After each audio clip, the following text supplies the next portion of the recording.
नमस्कार दोस्तों, मेरे चैनल में आप सभी का स्वागत है। आज मैं आपको अनंत चतुर्दशी के बारे में बताऊंगी। अनंत चतुर्दशी की पूजा विधि और कथा के बारे में बताऊंगी। जैसा कि आप सभी जानते होंगे कि आज के दिन भगवान गणेश का विसर्जन भी किया जाता है और भगवान विष्णु का पूजन भी किया जाता है। तो पूजा विधि मैं आपको बताती हूँ। सर्वप्रथम स्नान आदि करके कलश की स्थापना की जाती है। कलश पर अष्टदल कमल के समान बने बर्तन में कुशा से निर्मित अनंत भगवान की स्थापना की जाती है। उसके समीप 14 गांठ लगाकर हल्दी के रंगे कच्चे डोरे को रखें और गंध, अक्षत, पुष्प, धूप, दीप नैवेद्य से पूजन करें। तत्पश्चात अनंत भगवान का ध्यान कर शुद्ध अनंत को अपनी दाएं भुजा में बांधना चाहिए। यह धागा अनंत फल को देने वाला है। अनंत की 14 घाटें 14 लोकों की प्रतीक हैं। उनमें अनंत भगवान विद्यमान रहते हैं। मैं आपको इसके कथा के बारे में बताऊंगी। प्राचीन काल में एक बार महाराज युधिष्ठिर ने राजसूय यज्ञ किया। यज्ञ मंडप का निर्माण सुंदर तो था ही, अद्भुत भी था। यह स्थल में जल और जल में स्थल की भांति होती थी। यज्ञ मंडप की शोभा निहारते निहारते दुर्योधन एक जल को स्थल समझकर कुंड में जा गिरा। द्रौपदी ने उसका उपहास उड़ाते हुए कहा कि अंधे की संतान भी अंधी होती है। यह बात के हृदय में बाढ़ की तरह चुभ गई।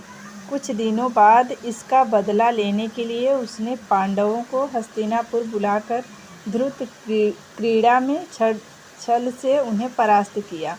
परास्त होकर पांडवों को 12 वर्ष का वनवास भोगना पड़ा। वन में रहते हुए पांडवों को अनेक प्रकार के कष्टों का सहना पड़ा। एक दिन वन में युधिष्ठिर से मिलने भगवान श्री कृष्ण आए। युधिष्ठिर ने उनसे सब वृत्तांत कह सुनाया और उसे दूर करने का उपाय पूछा। तब कृष्ण ने उन्हें भगवान अनंत का व्रत करने को कहा और बोले, इससे तुम्हारा खोया हुआ राज्य फिर से तुम्हें प्राप्त हो जाएगा। इसके बाद श्री कृष्ण ने युधिष्ठिर को एक कथा सुनाई। प्राचीन काल में सुमंत नाम का एक ब्राह्मण रहता था। उस ब्राह्मण की सुशीला नाम की एक कन्या थी। बड़ी होने पर ब्राह्मण ने सुशीला का विवाह कौटिल्य नामक ऋषि से कर दिया। कौटिल्य ऋषि सुशीला को लेकर अपने आश्रम को चल दिए। मार्ग में रात्रि हो जाने पर वे नदी तट पर संध्या करने लगे। सुशीला ने वहाँ बहुत सी स्त्रियों को किसी देवता की पूजा करते देखा। सुशीला के पूछने पर उन्होंने विधि पूर्वक अनंत व्रत की महत्ता समझा दी। सुशीला ने उसी व्रत का अनुष्ठान करके 14 गांठों